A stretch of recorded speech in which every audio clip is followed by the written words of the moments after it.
stage 4 stomach cancer. I signed myself up to be an international volunteer with Doctors Without Borders. Before I left a signed divorce agreement for Serena. Even though she didn't care much about having me as a husband, I wanted a clean break before I disappeared.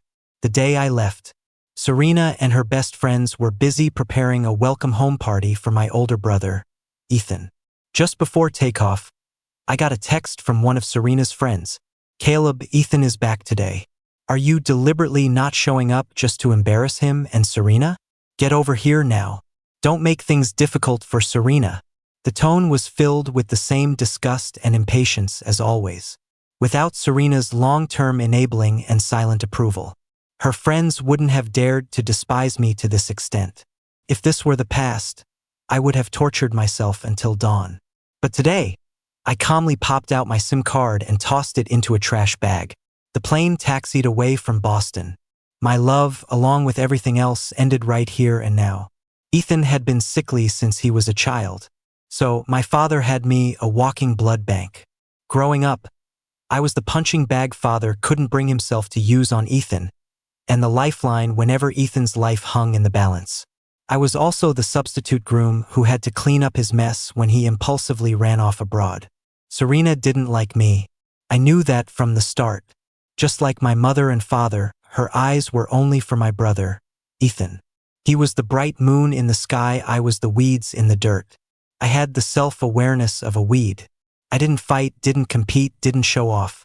The only time I ever stepped out of line was probably when I wrote Serena's name in the most hidden corner of my textbook, adding a little heart next to it. Chloe made me do her homework, and out of boredom, she flipped through my book and found that line. She shook out my textbook, laughing her head off, and passed it around the classroom like a joke. I will never forget the mockery in their eyes and the sneers on their lips. I stood there, frozen, trembling all over. Chloe laughed at me. "Caleb, do you have any self-awareness at all? You actually dare to fantasize about our Serena? I honestly feel sick for her." Chloe raised her hand and shoved me into the corner. Dirty water from the mop bucket soaked my uniform, and I was so cold my teeth chattered. The textbook fell to the ground just as two figures appeared at the classroom door. Serena and Ethan walked over to the book.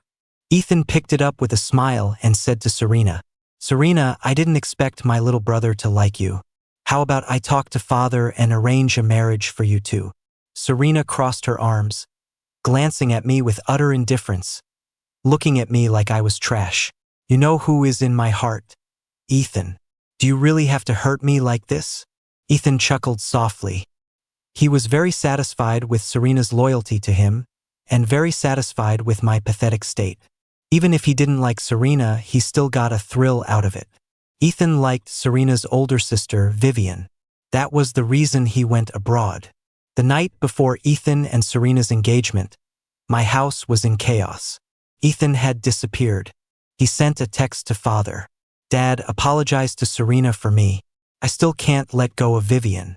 I'm going to find her."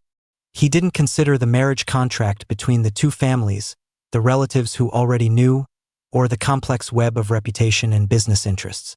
He considered nothing. He left only that short sentence. He had plenty of time to refuse the marriage, yet he willfully chose the night before the engagement. Serena's mother was furious, her face black as the bottom of a pot. Serena sat on the sofa, motionless. Her eyes were downcast, her lips pressed into a tight line. She didn't say a word, but a deathly silence radiated from her like fog. I knew her too well. She would not let this go. However, I never expected that I would be the one to bear her anger. After discussing it with Serena's mother, my mother decided I would marry into the White family as a live-in husband. It was absurd, but it saved face for both companies. No one asked for my opinion. I was like a piece of merchandise that could be sold at any time. Along with my meager luggage, I was moved into the White estate overnight. She didn't want to marry me at all, but she couldn't defy her family. She couldn't bear to blame Ethan for all of this, so she had to blame me. On my first day in the White House, the butler led me to the utility room. "Mr. Caleb, this is the room the eldest miss asked us to clear out for you. You will live here from now on." I looked at the cramped, windowless, empty utility room that smelled of decay and abruptly laughed. The butler was stunned for a moment, seemingly unable to understand why I could still laugh when Serena was giving her new husband no face at all. Serena didn't know that this was actually a pretty nice room for me. Although there was no ventilation, it was at least clean and tidy. In the Ethan household, when father punished me, I had slept in the stables. This really was nothing. I politely thanked the butler. I understand. Thank you for preparing the room for me. After speaking, I moved into the utility room on my own and started unpacking. The butler frowned, his eyes filled with confusion and shock. I didn't know when he left. When I came out of the room again, the sun had already set. Days passed blandly, except for Serena's harsh insults and cold stares. My life wasn't much different from when I was at home, maybe even slightly better. I was cautious, fulfilling my role as the nominal live-in son-in-law of the White family. I thought life would just go on like this, until the day I was diagnosed with stomach cancer. That day was so ordinary that even now, I feel like it was just a dream. I came back from the hospital and stayed in the utility room, until Serena opened my door, drunk again. The lights were off and the room was dim. Serena stood at the door, her gaze filled with resentment. I endured the dull ache in my body and struggled to stand up. Serena, why did you drink so much again? Serena shook off the hand. I reached out to her and grabbed me by the collar. Ethan, what am I to you exactly? I grabbed her wrists. Serena, I am Caleb. Let go of me. I'm Caleb. Serena's eyes were bloodshot as she fiercely kissed my lips. She pinned me against the wall. In front of me was the smell of alcohol on her breath. Behind me was the peeling, moldy wall. I felt waves of nausea. The physical pain and the ache in my heart mixed with tears, sliding from the corners of my eyes. I shoved Serena away violently and collapsed on the floor, dry heaving. Serena's eyes gradually cleared. She leaned against the door, gasping for breath. Caleb, through blurry tear-filled eyes, I looked up at her. She looked regretful, her eyes darting away, then opened the door and strode out. For the next month, Serena didn't come home. First, I thought she was avoiding me. It wasn't until news of Ethan's return spread on social media that I realized she had spent the month abroad looking for him. Ethan hadn't had a smooth time out there these past few years. Vivian was a doctor with Doctors Without Borders, constantly moving, so Ethan rarely got to see her. Plus, his reckless pursuit was nothing but a burden to Vivian. I heard that to shake Ethan off, Vivian had even hired local armed security to escort him to the airport. And this time, Ethan encountered a terrorist attack and was nearly shot. Serena couldn't rest easy, so she flew overseas overnight to find Ethan and bring him back. The day she returned to the estate, I heard her conversation with grandfather at the door. When Ethan willfully left the country, disregarding the reputation of both families, the family married Caleb over here. I initially didn't think much of the quiet kid who wouldn't make a sound even if you hit him. But after so many years of marriage, I've grown to like him more and more. He never crosses the line, he's sensible and filial. I heard from the family that Ethan knows he was wrong and wants to come back.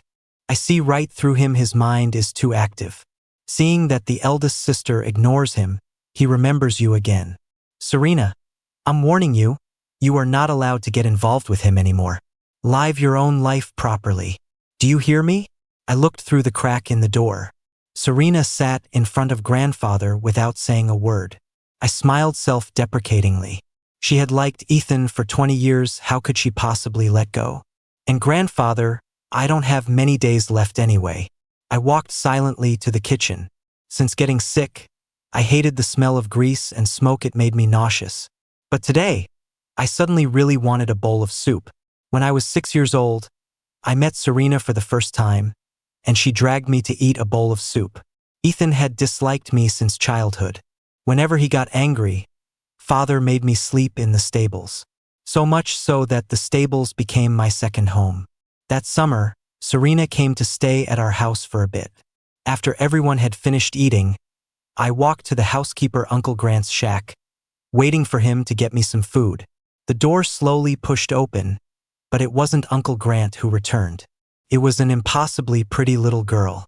She held a bowl of vegetable soup and walked up to me. Caleb, even though it was your fault for breaking Ethan's model, seeing as you haven't eaten all day here. Serena shoved the vegetable soup into my hands, turned with a cold face, and left. The taste of that soup stays with me to this day. The hot steam from the pot stung my eyes.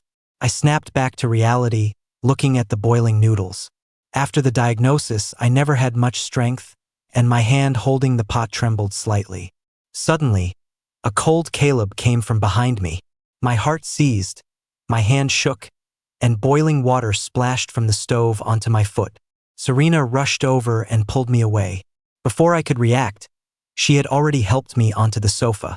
Serena looked at me coldly and scolded me in a low voice. Caleb, our family hasn't mistreated you to the point of starving you, have we? You can't even hold a pot. Serena's dark eyes were full of disdain as she smirked coolly. What? Did you hear grandfather and me talking, and got scared I'd divorce you to marry Ethan, so you're pulling a pity stunt? Before I could speak, Serena sneered again. Save it. Grandfather likes you, but my business is decided by me alone. Put away your little schemes. Serena took out some ointment and shoved it into my hand. Apply it yourself. I looked down at the ointment, remaining silent. Apply it, hurry up. What are you thinking about? Serena's face was full of impatience. I rubbed the tube of ointment, feeling only exhaustion.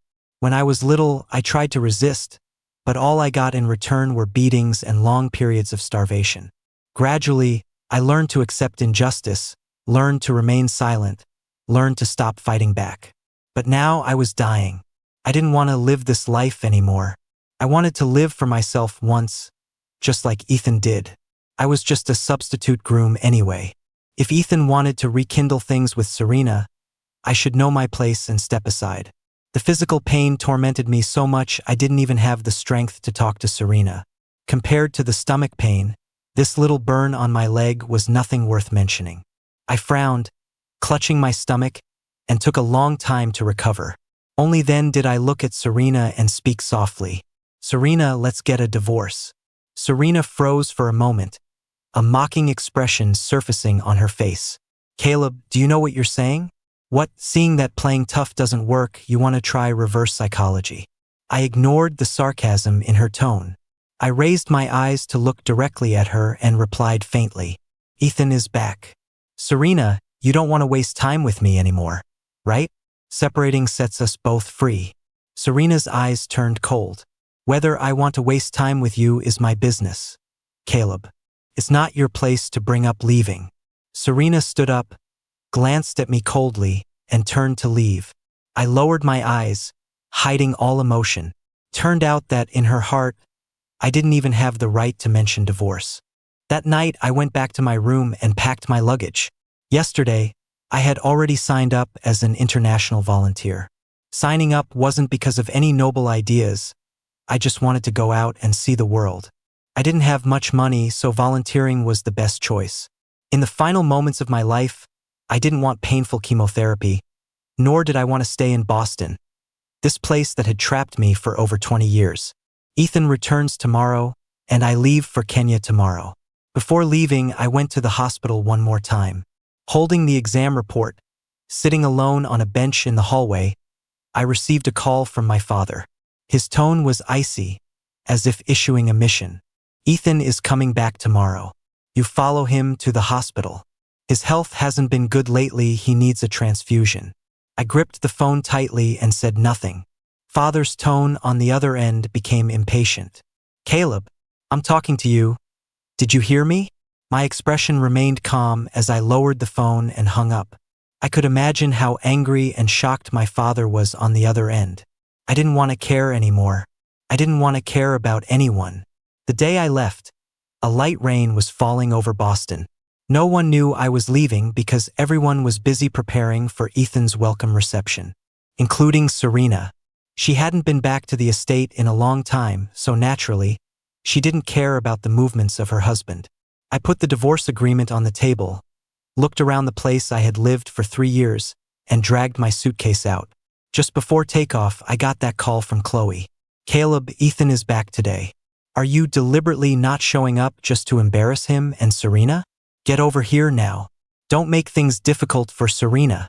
The tone was filled with the same disgust and impatience as always. There wasn't a ripple in my heart.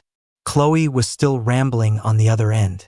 I hung up, popped out the SIM card, and threw it into a trash bag. The plane roared. I sat in the cabin, looking at the clouds outside the window. This was my first time leaving Boston. The plane taxied away. My love and all our stories finally ended right here and now. I had been in Kenya for half a month. The situation here was worse than I imagined. Extremely polluted water and air, houses that could be washed away by floods at any moment, and hungry children begging on the streets. Every single thing touched my soul. I taught over 20 children in Kenya. The youngest was only 6, the oldest 15. Although poor, they knew that knowledge was the only way to change their destiny. In the half-month I spent with them, I felt unprecedented kindness, and I even became a lot more cheerful. Early this morning, another volunteer teacher found me, his face full of excitement. Caleb, a new medical team arrived in town today. I heard the team leader is beautiful. Want to go check it out? I packed up the students' textbooks and smiled at Barrett. You go ahead. I'll find you in the cafeteria for lunch. Seeing me unmoved, Barrett had to go to the town's small square alone. At lunchtime, I took the kids to the cafeteria. Just as I sat down, Barrett sat next to me, beaming. Caleb, it's a pity you didn't go just now. The lead doctor is a beauty. I raised an eyebrow and teased. Barrett, how many beauties have you seen in your life? Barrett laughed too, his tone serious. I'm serious. Really, really beautiful. I finally understand why everyone loves a woman in uniform. Before Barrett could finish, a commotion broke out in the cafeteria. Barrett and I stopped talking. Hearing the noise, we looked up at the door. Several doctors were walking toward us. The lead doctor was tall and slender. She wore a white coat, her brows cool and elegant, her long hair tied in a sharp ponytail. Although the emotion in her eyes was indifferent, seemingly keeping people 1,000 miles away. Her face was just too good-looking, causing everyone in the cafeteria to fix their eyes on her without missing a beat. Barrett's eyes lit up, and he grabbed my arm, whispering an exclamation. Caleb, that's her, the team leader. The cafeteria was buzzing, but my pupils suddenly contracted, and I was stunned. It was Vivian. Perhaps our gaze was too direct. Vivian seemed to sense it. She glanced sideways at Barrett and me. This face had too much impact. I clearly heard Barrett suck in a breath of cold air.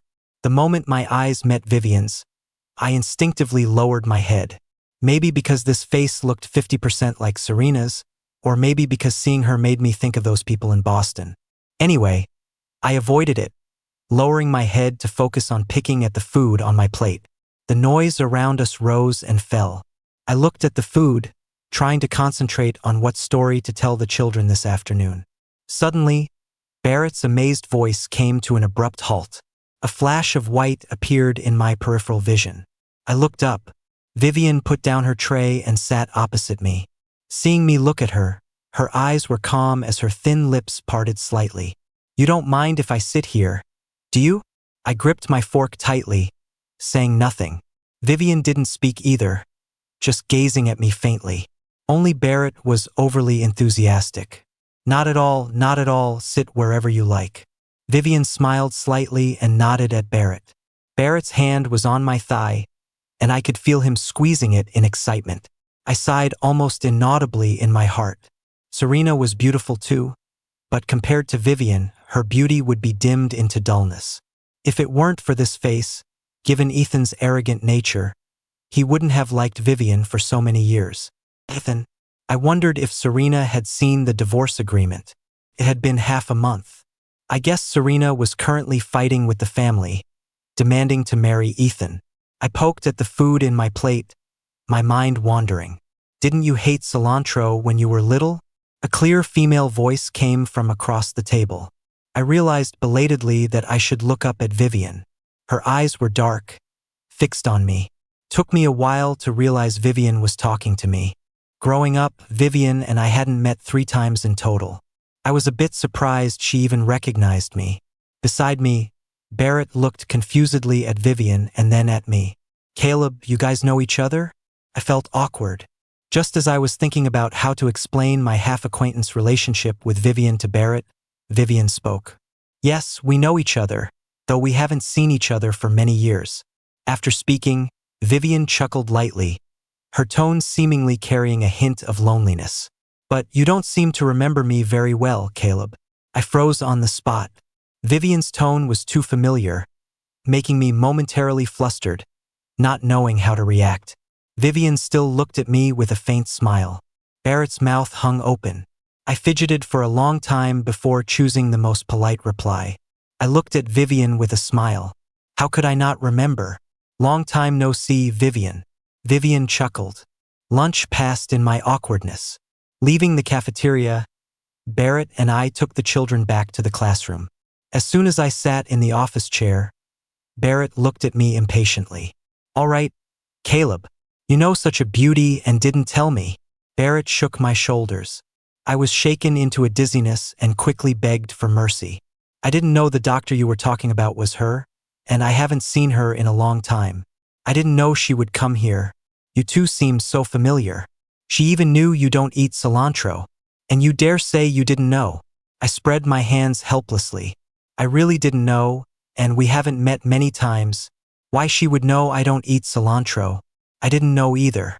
In my memory, Vivian and I didn't have much interaction. The first time I met Vivian was when she and Serena came to stay at my house. Back then, I didn't even remember her name. That whole summer, I only remembered Serena handing me a bowl of vegetable soup. Regarding Vivian's appearance, my biggest worry was whether she would tell Serena. If Serena knew, Ethan and the family would definitely come looking for me to drag me back. I didn't want to be Ethan's blood bank anymore. I clenched the textbook in my hand, my expression dark, considering whether to change locations. But after a few days together, I realized my worry was unnecessary. Vivian never asked me about Serena or the family. As if she didn't care at all why I appeared in Kenya. I played eagle catches chick with the kids, she joined me as the eagle. I drew on the ground with them, she drew with us too. When Barrett and I assembled desks and chairs, she would take the tools from my hand and help us assemble them. Whenever there was free time at the hospital, Vivian would come over to help add some teaching materials to our small classroom. Over time, the looks from the students and Barrett became subtle. Barrett once whispered to me, Caleb, I think Dr. Lin likes you. I smiled helplessly. Divorced or not, I was once her brother-in-law. Someone as out of reach as Vivian. How could she possibly like me? I told Barrett. She helps us so much just because she's a good person. Don't overthink it. Barrett grinned and curled his lip, obviously not believing it. Days passed and I gradually forgot about Boston and the people there. Until Barrett was scrolling through posts and accidentally saw a news item about Serena and Ethan. Ethan was entering a marriage alliance. But the bride wasn't Serena, it was an heiress from New York. He seemed extremely unwilling about this marriage, so he got drunk late at night and cried bitterly. The news described it in extreme detail. I looked at the photo below. Ethan stood at the entrance of a bar, looking drunk, with Serena standing in front of him. He hugged Serena, eyes teary. Looking at this news, I frowned slightly.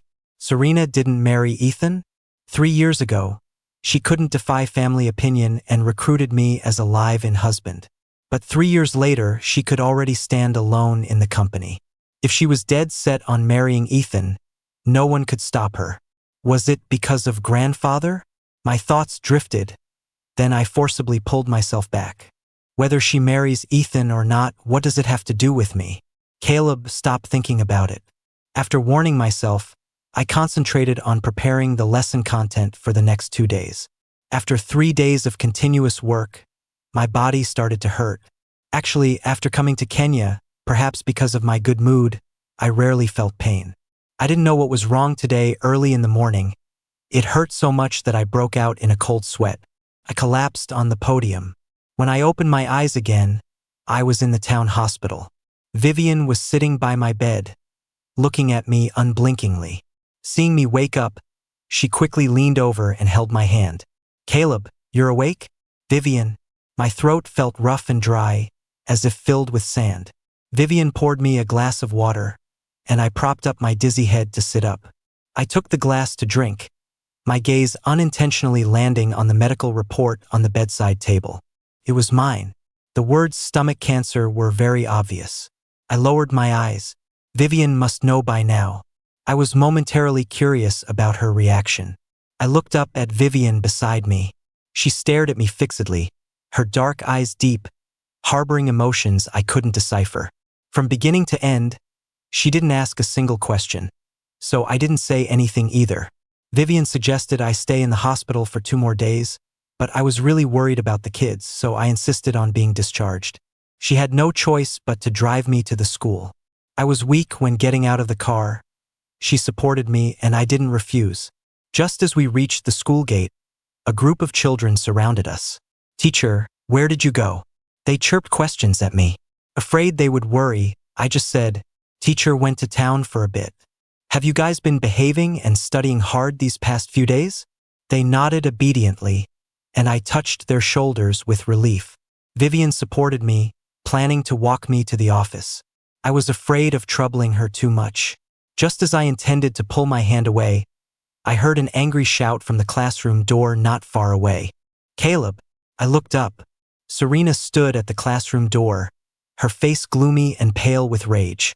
And behind her was Ethan, in a sharp suit, equally suppressing his anger. Serena? I had been away from Boston for 3 months. Seeing Serena and Ethan again, it felt unreal, like a lifetime ago. Serena and Ethan stared dead at Vivian's hand supporting my arm. Their gaze was too intense. I felt uncomfortable and simply pulled my arm out. "Thank you for bringing me back, Vivian." Vivian glanced at the 2 people opposite us with indifference, then smiled at me. Ethan looked at Vivian's expression, then at me. His fists at his sides clenched tight, grinding his teeth. He could barely suppress his anger, but with Vivian there, he couldn't explode at me. I couldn't be bothered with his love-hate drama. I called Barrett over, asked him to take the kids to class first, and slowly walked back to the dorm myself to get my books. I hadn't taken 2 steps before Serena stepped forward and grabbed my wrist. "You left Boston without a word. Do you know how long I looked for you? Seeing your wife, shouldn't you say hello first? Husband?" Serena said these 2 sentences through gritted teeth. She stared dead at my face, hoping to see guilt or shame in my expression. But I was expressionless, devoid of any emotion. I looked into Serena's blazing eyes. "I'm not your husband. We're already divorced. Let go of me, Serena. I need to get my books." The flatness in my tone thoroughly enraged Serena. She was burning with anger, yet she laughed. "Caleb, 3 months no see and you've grown a temper, huh?" She glanced at Vivian, her tone cold. "There are outsiders here now. Whatever we have to say, we husband and wife should say it behind closed doors. Come, let's go home." Saying that, she yanked my wrist, dragging me outward. Seeing this, Vivian was about to step forward to stop Serena. But I shook off Serena's hand first, with such force that I nearly tripped myself. Serena froze. I held my reddened wrist and looked at her coldly. "This is my home. Where are you taking me?" Serena stared at me blankly. My tone dropped a degree colder. "Do I have to say it again? I already sent you the divorce papers. We have no relationship." "Serena, do you not understand English?" Perhaps my tone was too harsh and stinging. Serena was stunned for a long time before she came to her senses. Ethan stood behind Serena, looking at me in shock as well. I glanced coldly at Ethan. "You 2 trespassed into our school and disturbed the children's class. That's illegal. Before I call the police, leave immediately. The school doesn't welcome you." Leaving that sentence behind, I ignored the various expressions on their faces and turned to walk into the dorm. The moment I closed the door, I heard Ethan's angry voice questioning me. "Caleb, you dare talk to me like that?" I picked up the book on the cabinet, my emotions not fluctuating for a second because of him. Vivian had work at the hospital, so she went back first. When she left, she called local security to take Serena away too. Although Serena had always resented her older sister because of Ethan, When Vivian really turned cold, Serena couldn't hide the fear in her heart. Ethan, needless to say, wherever Vivian appeared, he would follow like a shadow. So he followed Vivian's tail and went to town too. For a moment, the school emptied out. After class that evening, Barrett looked at me worriedly. "Caleb, those two people today looked aggressive. Will they hurt you?" I smiled and shook my head. They had already hurt me long ago. From the day I left Boston, I had classified them as strangers. So no matter what they did, to me it didn't itch or sting. Early the next morning, as soon as I walked out of the dorm, I saw Serena guarding the door. I wanted to pretend I didn't see her and walk around, but she stepped forward and blocked my way. "Caleb." I squeezed my eyes shut tight, suppressing the anger inside. "Serena, what exactly do you want?" "I dropped the business in Boston and traveled thousands of miles to Kenya. What do you think I want to do?" I looked up at Serena. Her jaw was clenched, she looked furious. My expression was cold. "Did you see the divorce agreement I left on the table?" Serena was stifled for a moment, then replied snappishly, "I saw it. I didn't sign it." Serena looked at me. "I know you want a divorce because Ethan came back. I admit I didn't like you when we first got married. I also admit I hesitated when Ethan returned. But I swear, I never thought about divorcing you. Ethan, I only see him as a brother now. You left home without a word. Did you consider my feelings? Even if you don't consider me, what about grandfather? He's 80 years old and worrying about you." I listened to Serena's accusations expressionlessly. The more she spoke, the angrier she got. But seeing my completely unmoved expression, she seemed to give in helplessly at the end. "Caleb, I've come all the way to Kenya to find you. Can you stop making a scene?" Hearing this, I laughed coldly. "Serena, when will you realize? I want to divorce you not to make a scene, and not because Ethan is back. I just want a divorce." Serena looked stunned. She had thought of countless possibilities, but never that I actually wanted to leave her. Students were arriving at school one after another. I looked at Serena in front of me and frowned impatiently. "I've made myself clear enough. I won't go back to Boston with you, and don't come looking for me again. Go back, Serena." Serena's lips were a tight line. There was no emotion on her face as she stood motionless. Afraid the students and teachers would see her, I was anxious. Just as I was about to open my mouth to chase her away again, my phone rang. I picked it up. "Hello, Vivian?" Serena raised her cold brows, looking at my call screen. "Caleb, my driver is on the way to pick you up at the school. You need to come to the hospital for a checkup this afternoon. I prescribed a few bottles of medicine for you. They're very effective for stomach pain. You can take them back with you then." Vivian's voice was clear. Although her tone was flat, I could hear her concern. I gripped the phone and replied softly, "I know. Thank you, Vivian." Vivian was silent for a moment. "Serena went to find you again, right?" I hummed a yeah. "I've already notified the family. They'll take Serena and Ethan back in a couple of days.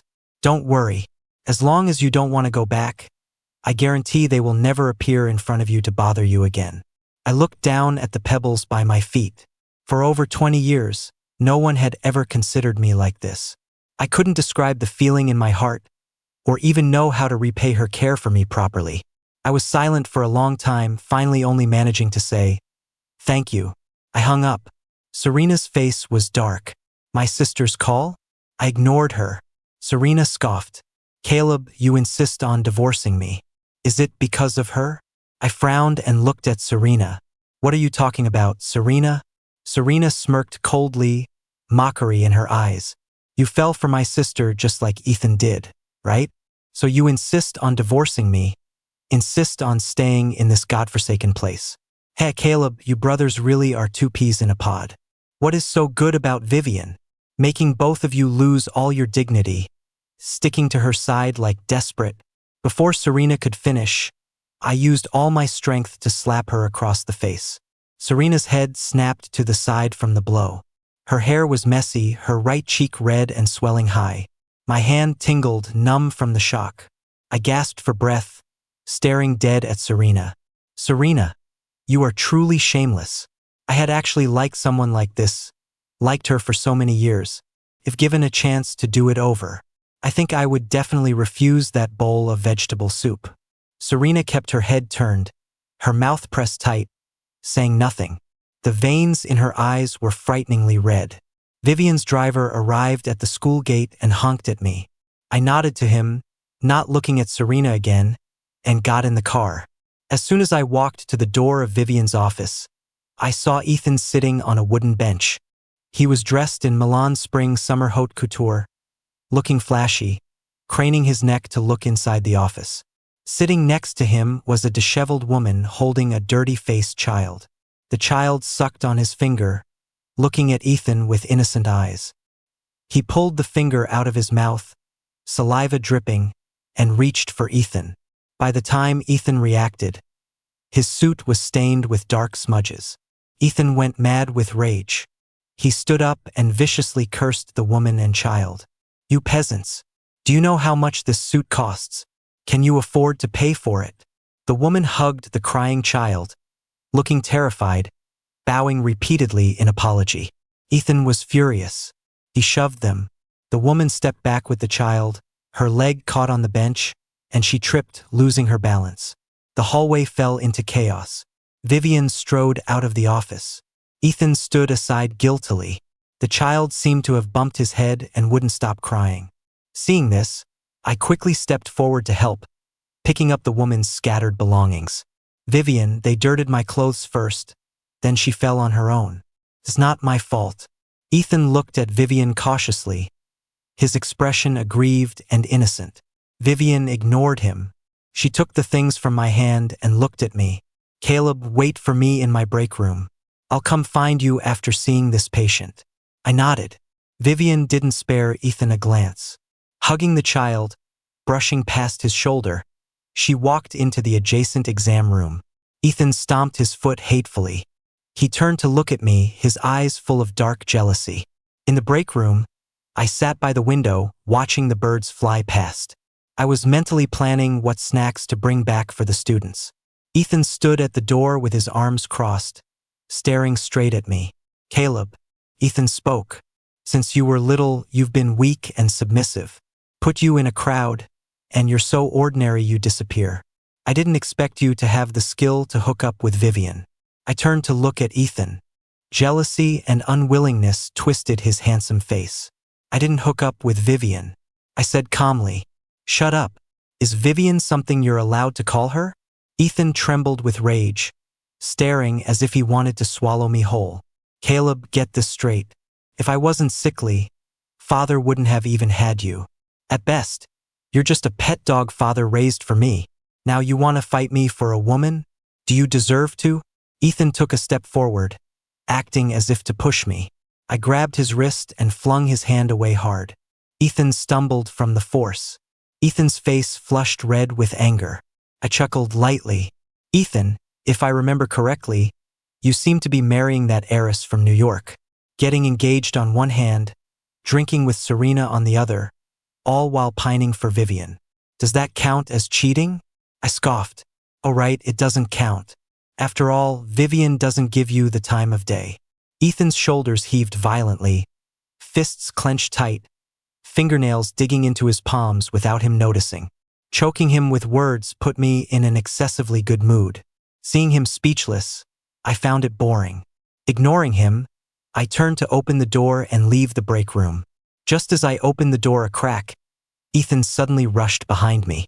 He grabbed my wrist, raising his hand to slap me, but out of the corner of his eye, he saw Vivian walking over not far away. Ethan's eyes darted. He collapsed onto the floor, clutching his chest as if he couldn't breathe. To an outsider, it looked like I had pushed Ethan, causing a relapse of his old illness. My eyes were cold as I watched Ethan act without batting an eyelid. Growing up, this was how he acted in front of Father and Serena. As long as he felt uncomfortable, regardless of who was right or wrong, I was the one punished. I was suddenly curious what Vivian would do. Would she blame me too? Vivian pushed the door open and walked in. Ethan lay paralyzed on the floor, gasping for air, calling out softly, "Vivian." I leaned against the edge of the desk, quietly observing Vivian's face, waiting for her to scold me like father and Serena. But unexpectedly, Vivian merely glanced at Ethan, then said to me, "I'm free now. Let's go, I'll do another checkup for you." Her tone was gentle, with absolutely no intention of blaming me. I was stunned.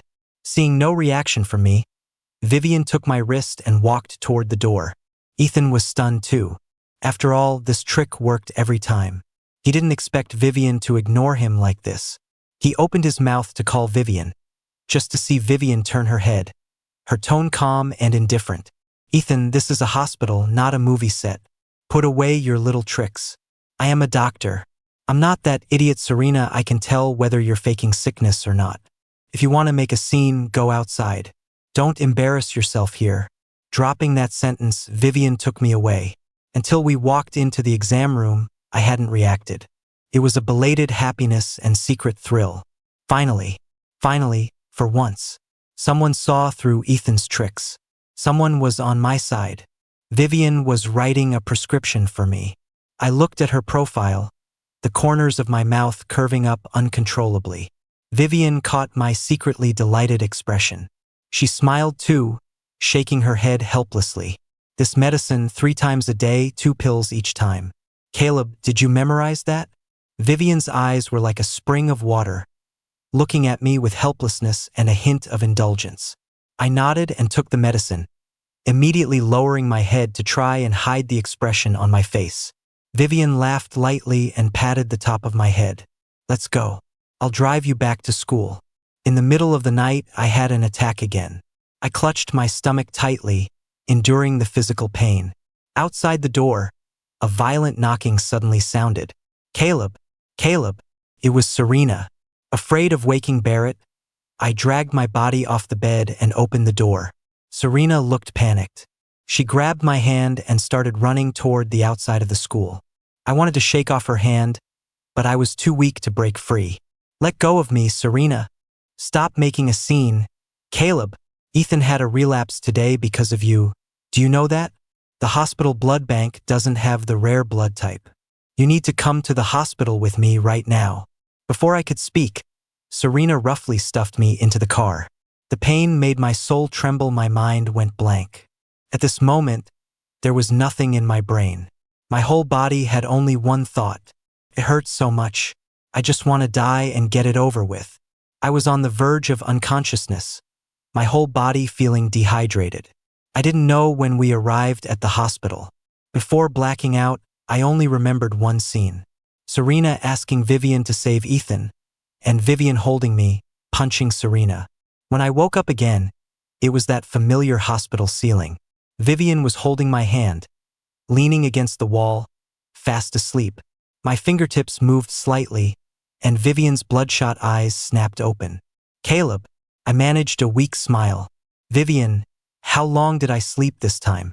Vivian's eyes held a mist of tears. She lowered her head, hiding all emotions, and whispered, "You slept for almost 2 weeks. But Caleb is great you woke up today."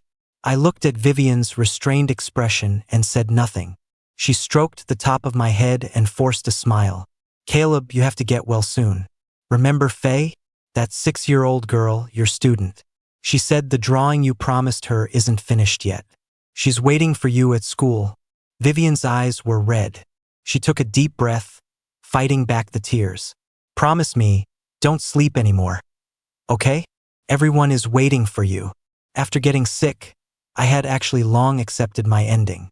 So much so that death was a very calm matter for me now. Living one more day was earning one more day. There wasn't much to linger for in this world, but I didn't expect there would be people reluctant to let me go. In this moment, I was cowardly. I suddenly really wanted to live. I wasn't afraid of death, but I was afraid of their tears and sorrow. I couldn't bear to see them sad. I weakly lifted my arm, which was hooked up to tubes. I wiped the tear from the corner of Vivian's eye. She held my hand, pressing her cheek against my palm. I heard myself say, "Okay." That evening after I woke up, I heard the sound of Vivian and Serena arguing at the door. "Sister, he's my husband. Why are you stopping me from seeing my husband?" "Serena, don't force me to have you locked up." "Sister." Then came the sound of shoving. I sighed. Vivian. The noise outside stopped. Let her in. Some things need to be said face to face. The door opened, and Serena walked in, eyes red. Vivian looked at me. I nodded to her, and she closed the door for me. Caleb, seeing me, Serena choked up, her voice trembling. I knew my appearance right now must be miserable.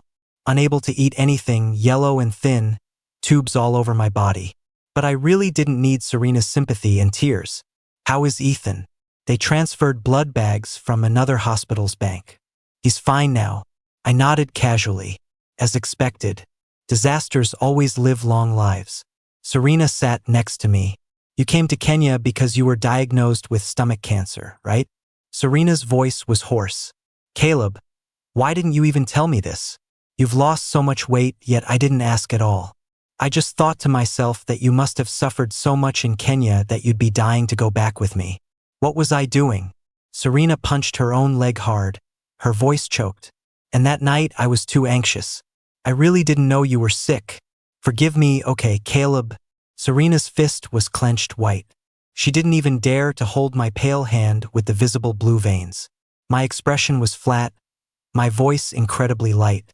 Serena signed the divorce agreement. I don't want to still be your husband when I leave. At those words, tears streamed down Serena's face. She leaned back in the chair, tears dripping one by one, then laughed at herself. I still remember in high school, everyone knew you liked me. Now, you won't even give me a title. Caleb, you really have a cruel heart. Serena's tears dripped onto the white sheet, creating wet spots. It was truly laughable. She hated me so much before, but now, she was the one crying the hardest.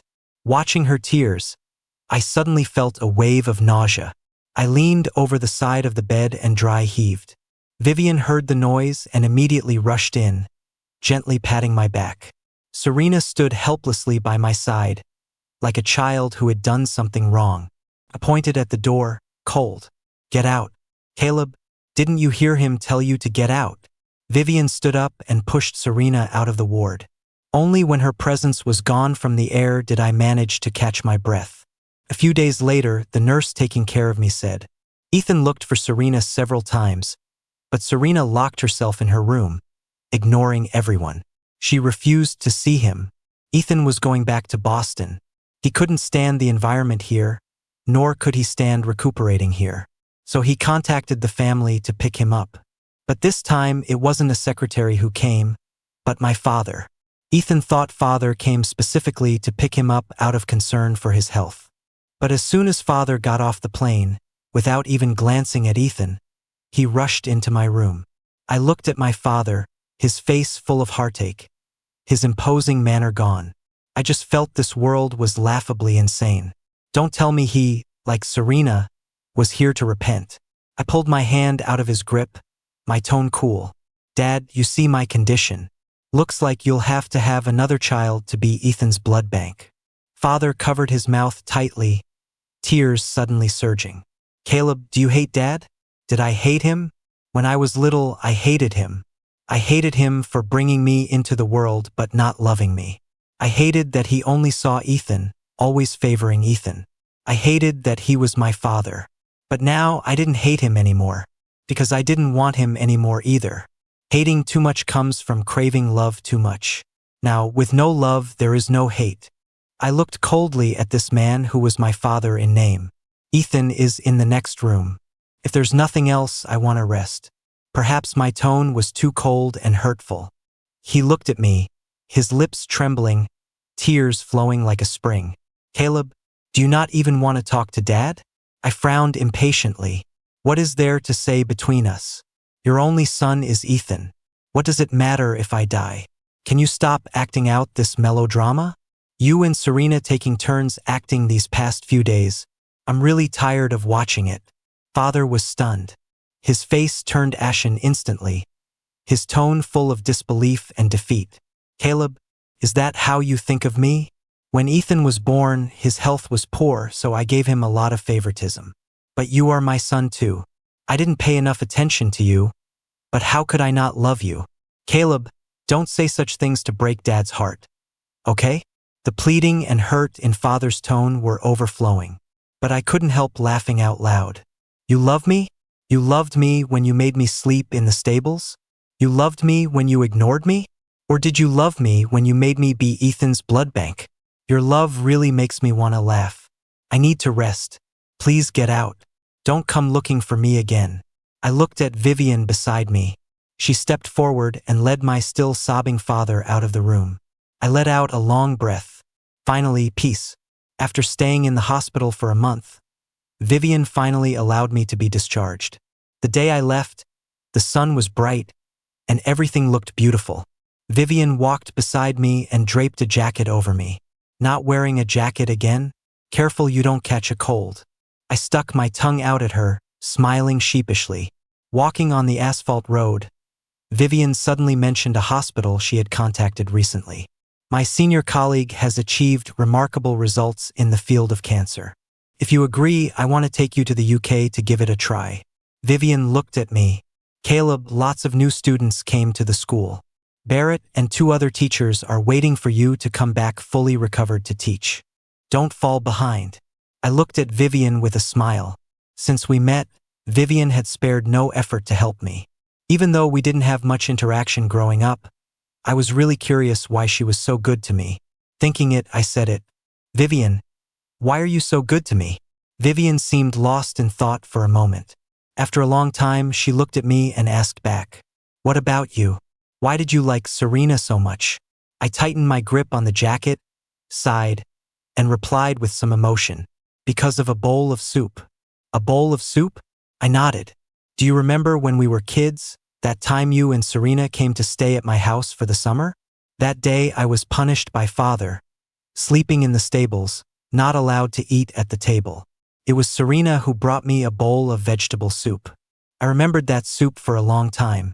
Vivian narrowed her eyes, looking hesitant.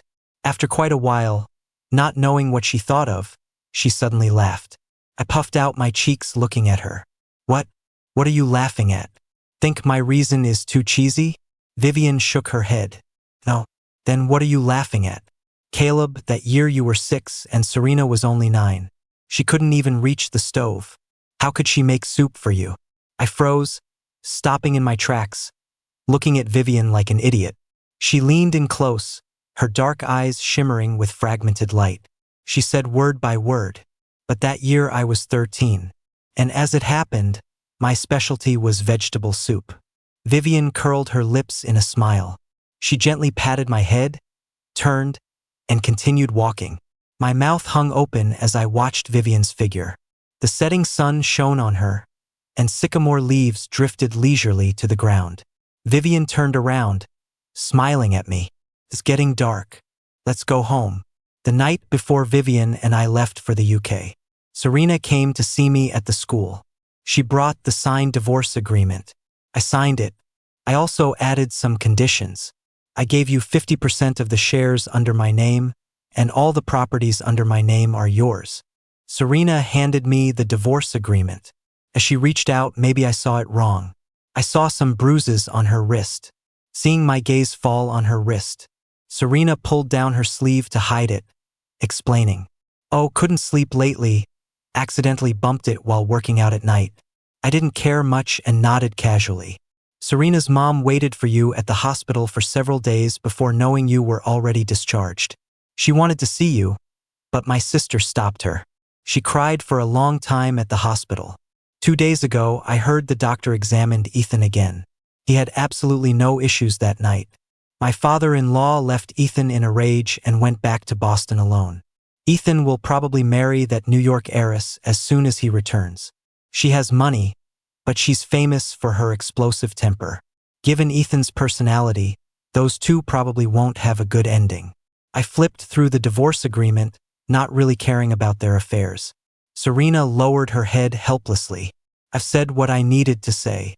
I wish you all the best in the UK. We're still friends after the divorce. If you ever come back to Boston, remember to look me up. I nodded. Serena moved slowly, step by step toward the school gate. I turned and closed the door. Hearing the door close, Serena stood silently in place, her eyes reddening. Vivian booked the plane tickets. 2 other doctors traveled with us. As soon as we sat down, those 2 doctors stared at me curiously. I felt embarrassed by their stares, so I pretended to sleep. The plane flew smoothly into the sky. The roar of the engines was unavoidable in my ears. Half asleep, I heard the conversation between the 2 doctors and Vivian. "Dr. Lin, we had just arrived in Tanzania a couple of days ago, and you ran off to Kenya. It was because of him, right?" One doctor teased with a smile. "I wondered why you left in such a hurry. If old Wong hadn't seen your phone wallpaper, we would have really thought you loved Kenya deeply." Vivian's voice carried a smile, not minding their teasing. "You saw my wallpaper?" "Yeah, old Wong saw it by accident. Heard it's a little boy riding a horse? At first, we thought it was that Ethan guy who's always clinging to you. Until we saw Caleb, everyone realized who it was." "Not bad, Dr. Lin. Playing the childhood crush game." They laughed softly. Even with my eyes closed, I could sense the gaze of the person beside me falling on me. Vivian spoke softly. "Starting from my teens, I was forced by my dad to enter the company to inherit the family business. There was one person who held my hand and told me I could do whatever I wanted to do, that he hoped his big sister would be happy every day. Even he himself forgot what he once told me, but because of his words, I became a doctor. Fate is sometimes truly random and wonderful." Vivian chuckled lightly and tucked a stray hair behind my ear. Her movements were gentle and slow, as if afraid to wake me. The conversation stopped abruptly. I half opened my eyes, looking at the purple-red clouds on the horizon. The clouds were right before my eyes, shifting near and far. The plane tirelessly flew on. We seemed to be chasing the clouds. I knew this journey would have an end, but the clouds did not. I turned my head to look at Vivian beside me. She was sleeping next to me, her breathing shallow. "Vivian, tomorrow will be another beautiful day worth being happy about," I thought.